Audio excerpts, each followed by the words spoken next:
Hello students.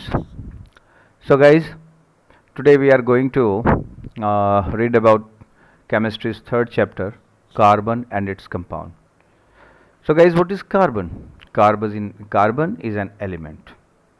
जैसा कि आपको पता है कि कार्बन एक वर्सेटाइल एलिमेंट है। वर्सेटाइल एलिमेंट कहने का मतलब यह है कि यह कई रूपों में विद्यमान है।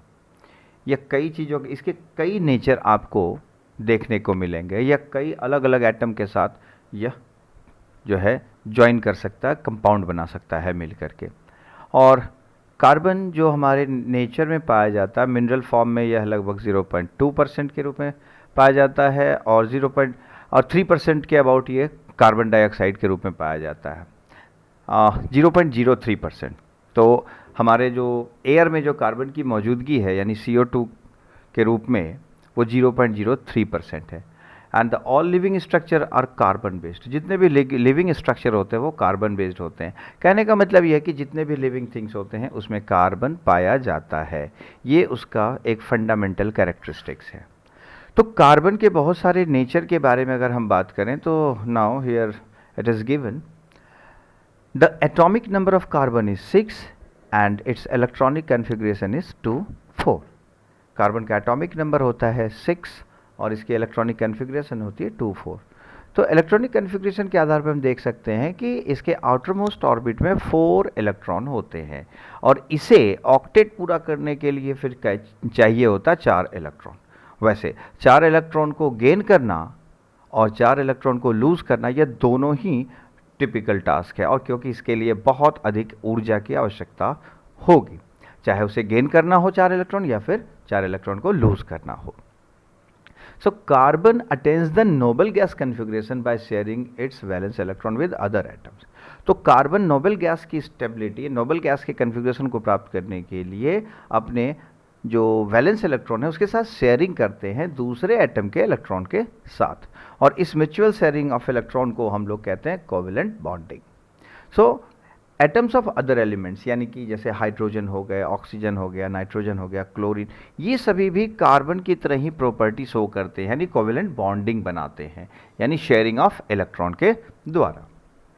Now atoms of depending on the number of electrons pair shared, covalent bond is of 3 types. Covalent bond 3 तरह के होते हैं और ये डिपेंड करता है नंबर ऑफ इलेक्ट्रॉन का जो पेयरिंग होता है उसके आधार पर। सिंगल कोवेलेंट बॉन्ड, इसका पहला टाइप है सिंगल कोवेलेंट बॉन्ड, जिसमें दो एटम के बीच में एक एक इलेक्ट्रॉन की साझेदारी यानी शेयरिंग होती है। एग्जाम्पल के तौर पर हाइड्रोजन, क्लोरीन एंड मीथेन। उसी तरह से डबल कोवेलेंट बॉन्ड यानी sharing of two electrons between the atoms. Example के तौर पर ऑक्सीजन मॉलिक्यूल्स है, कार्बन डाइऑक्साइड मॉलिक्यूल्स है। And third one is triple covalent bond यानी sharing of three electrons between the atoms. Example के तौर पर जैसे नाइट्रोजन। तो नाइट्रोजन की बात अगर हम करते हैं तो नाइट्रोजन का एटॉमिक नंबर होता है 7 और इसका इलेक्ट्रॉनिक कन्फिग्रेशन होता है 2 and 5। सो इससे पता चलता है कि it needs 3 more electrons for making octet. तो ये कैसे अपने ऑक्टेट यानी जो इलेक्ट्रॉनिक कन्फिग्रेशन है, नोबल गैस कन्फिग्रेशन, ये कैसे प्राप्त करता है। तो 2 नाइट्रोजन एटम की बात अगर हम करें यानी N2, तो 2 नाइट्रोजन जो है ये अपने 3 इलेक्ट्रॉनों की जब शेयरिंग करते हैं एक दूसरे के साथ, तो ये अपने आउटर मोस्ट ऑर्बिट में 8 इलेक्ट्रॉन के स्ट्रक्चर को प्राप्त कर पाते हैं। तो इस तरह से हम लोग देखते हैं कि यह ट्रिपल कोवेलेंट बॉन्ड है। आप यहाँ पर दिए गए स्ट्रक्चर को देख सकते हैं, जैसा कि फर्स्ट को सिंगल कोवेलेंट बॉन्ड के तौर पर आप यहाँ देख सकते हैं। यहाँ पर हाइड्रोजन और हाइड्रोजन के बीच में एक एक इलेक्ट्रॉनों का शेयरिंग हुआ है, तो ये सिंगल कोवेलेंट बॉन्ड है, द मॉलिक्यूल ऑफ हाइड्रोजन। वहीं हम बात करेंगे ऑक्सीजन की, तो ऑक्सीजन के आउटर मोस्ट ऑर्बिट में 6 इलेक्ट्रॉन है, इसका एटॉमिक नंबर होता है 8, तो 2 और 6 इसका इलेक्ट्रॉनिक कन्फिग्रेशन होता है। तो हमें पता है कि शेयरिंग जब भी होगा तो वो आउटर मोस्ट ऑर्बिट में मौजूद वैलेंस इलेक्ट्रॉन के साथ ही होगा। तो यहाँ पर आप देख सकते हैं कि ऑक्सीजन और ऑक्सीजन के बीच में 2 इलेक्ट्रॉनों के शेयरिंग होता है, तो ये जो है ये बनाते हैं डबल कोवेलेंट बॉन्ड। वहीं हाइड्रोजन में सिंगल कोवेलेंट बॉन्ड बनता है। जैसा कि मैंने आपको नाइट्रोजन के बारे में बताया, तो you can see here the sharing between the nitrogen atom with 3 atom. यहाँ पर नाइट्रोजन और नाइट्रोजन के बीच में ट्रिपल कोवेलेंट बॉन्ड बनता है।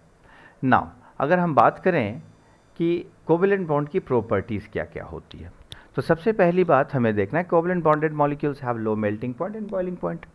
इसकी लो मेल्टिंग पॉइंट होती है और बॉइलिंग पॉइंट भी लो होता है। तो चूंकि इसमें इंटरमॉलिक्यूलर फोर्स जो होता है वीकर होता है आयनिक कंपाउंड की तुलना में। So comparatively weaker intermolecular forces unlike ionic compound. तो आयनिक कंपाउंड में जब हम जानते हैं कि complete transfer of electron takes place, जिसकी वजह से इसका जो इंटरमॉलिक्यूलर फोर्स है वो काफ़ी स्ट्रांग होता है, लेकिन चूंकि यहाँ पर शेयरिंग होती है जिसके कारण इसका इंटरमॉलिक्यूलर फोर्स वीक होता है, and just because of its low melting point and boiling point. This molecules are generally poor conductor of electricity since no charge particles are formed. वैसे ये जो मॉलिक्यूल्स होते हैं वो पुअर कंडक्टर ऑफ इलेक्ट्रिसिटी होते हैं, यानी इलेक्ट्रिसिटी से कंडक्ट नहीं हो सकती, बैड कंडक्टर होते हैं, क्योंकि इसके ऊपर कोई भी चार्ज पार्टिकल नहीं पाया जाता है। Two important properties which enable carbon to form enormously large number of compounds। अगर हम बात करें कि ऐसे दो प्रॉपर्टीज जो कि इसको महत्वपूर्ण बनाते हैं, जिसके कारण इसमें लार्ज नंबर ऑफ कंपाउंड्स जो बनते हैं कार्बन के, वो हैं catenation and tetravalency. What is catenation? ये दो महत्वपूर्ण प्रॉपर्टी है जिसके कारण ये लार्ज नंबर ऑफ कंपाउंड्स बना पाते हैं। Catenation is the property of carbon atom to form bond with other atoms of carbon, like carbon silicon forms compound with hydrogen up to 7 or 8 atoms of silicon called सेलेनिस। यहाँ पर देखिए catenation property जो carbon का है ये बताता है कि इसके कारण ही कार्बन लॉन्ग चेन का फॉर्मेशन कर सकते हैं, यानी कार्बन एटम दूसरे कार्बन एटम के साथ बॉन्डिंग क्रिएट कर सकते हैं, और यही वजह है कि यह लॉन्ग चेन बनाते हैं। इसी की तरह से ये प्रॉपर्टी सिलिकॉन भी शो करते हैं। तो अगर यहाँ पर देखें तो कार्बन के ज्वाइंट होने के प्रोसेस को हम देखें तो कैसे बना सकते हैं। पहला एक स्ट्रेट चेन है। स्ट्रेट चेन की बात करें तो कार्बन एक कार्बन दूसरे कार्बन से कोवेलेंट बॉन्ड बनाया, दूसरे कार्बन से तीसरे, फिर ये हर कार्बन एक दूसरे से कोवेलेंट बॉन्ड बना करके एक स्ट्रेट चेन के रूप में जुड़ सकते हैं। दूसरा, ये ब्रांच्ड में भी जुड़ सकते हैं, यानी एक चेन के बाद बीच में किसी भी कार्बन एटम से कोई दूसरा कार्बन एटम भी जुड़ करके एक अलग चेन का फॉर्मेशन कर सकता है, इसे हम लोग कहते हैं ब्रांच्ड चेन। और तीसरा है साइक्लिक फॉर्म में, यानी क्लोज्ड चेन, जिसको हम लोग रिंग कहते हैं। आप यहाँ पर देख सकते हैं 4 कार्बन एटम चारों एक दूसरे से जुड़े हैं, but in the form of cycle, यानी रिंग के तौर पर जुड़े हुए हैं। तो ये इसकी प्रॉपर्टी है, ये कैटिनेशन प्रॉपर्टी है। Now what is tetravalency? Having a tendency of 4 carbon atom is capable of bonding with atoms of oxygen, hydrogen, nitrogen, sulfur, chlorine and other elements. Since it requires 4 electrons, carbon is said to be tetravalent. मतलब ये है कि चूंकि इसकी valency, carbon की valency 4 होती है, इसके वैलेंस इलेक्ट्रॉन 4 होते हैं, और इसको ज़रूरत होती है 4 इलेक्ट्रॉन की ऑक्टेट बनाने के लिए, यानी जो इनर्ट गैस या नोबल गैस कन्फिग्रेशन के स्ट्रक्चर को प्राप्त करने के लिए इसे 4 इलेक्ट्रॉन की जरूरत होती है। इसीलिए इसको हम लोग कहते हैं टेट्रावैलेंसी। कार्बन हैज़ टेट्रावैलेंसी, और इसे हम लोग टेट्रावैलेंट भी कहते हैं। The smaller size of carbon atom enables nucleus to hold the shared pair of electrons strongly, thus carbon compounds are very stable in general. मतलब ये है कि जो smaller size of carbon atom है, कार्बन के जो ये छोटे साइज का जो ये कार्बन जो छोटे साइज का एटम है वो इनेबल, इसका न्यूक्लियस होल्ड कर सकता है पेयर इलेक्ट्रॉन को, जिसके कारण यह एक स्टेबल, जनरली यह स्टेबल होते हैं, इसके कंपाउंड जो होते हैं वो जनरली स्टेबल होते हैं, यानी अस्थायी होते हैं। अब अगर हम लोग बात करेंगे हाइड्रोकार्बन की, hydrocarbon the compound which are majorly made of hydrogen and carbon atoms, या फिर हम कह सकते हैं hydrogen and carbon containing compounds are called hydrocarbons. Hydrocarbons को हम लोग डिफाइन करेंगे, इसे हम लोग इस फ्लो चार्ट से समझेंगे। हाइड्रोकार्बन 2 तरीके के होते हैं, एक सैचुरेटेड हाइड्रोकार्बन और दूसरा अनसैचुरेटेड हाइड्रोकार्बन। सैचुरेटेड हाइड्रोकार्बन कहने का मतलब ये होता है कि इसके बीच में, कार्बन कार्बन के बीच में ऑलवेज सिंगल कोवेलेंट बॉन्ड पाया जाएगा। और अगर अनसैचुरेटेड कार्बन एटम की बात करें तो इसमें डबल कोवेलेंट बॉन्ड और ट्रिपल कोवेलेंट बॉन्ड पाए जाएंगे।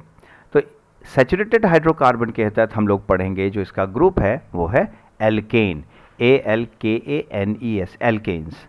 और इसका जो मॉलिक्यूलर फार्मूला है वो है CnH2n+2, यानी नंबर ऑफ कार्बन के आधार पर हम इसे अलग अलग क्लासिफाई करेंगे। उसी तरह से अनसैचुरेटेड हाइड्रोकार्बन की बात करें तो further it is divided into 3 different group. First alkenes, the molecular formula of alkenes is CnH2n, and alkynes molecular formula CnH2n-2, and third one is aromatic hydrocarbon. So students, आज के इस video में यहीं तक। फिर हम लोग नेक्स्ट क्लास यानी नेक्स्ट वीडियो में इसे फिर इंडिविजुअली हम लोग अलग अलग स्टडी करेंगे। Thank you very much. और अगर आपको किसी भी तरह का प्रॉब्लम हो तो आप कमेंट बॉक्स में जाकर के कमेंट कर सकते हैं, वहाँ पर आप क्वेश्चन पूछ सकते हैं। अदरवाइज़ आप मेरे नंबर पर भी कॉल करके अपनी क्वेरीज़ को पूरी कर सकते हैं। So my number is 7870020650। आप इस नंबर पर मुझे कॉल करके अपनी क्वेरीज़ को क्लियर कर सकते हैं any time. Thank you very much guys.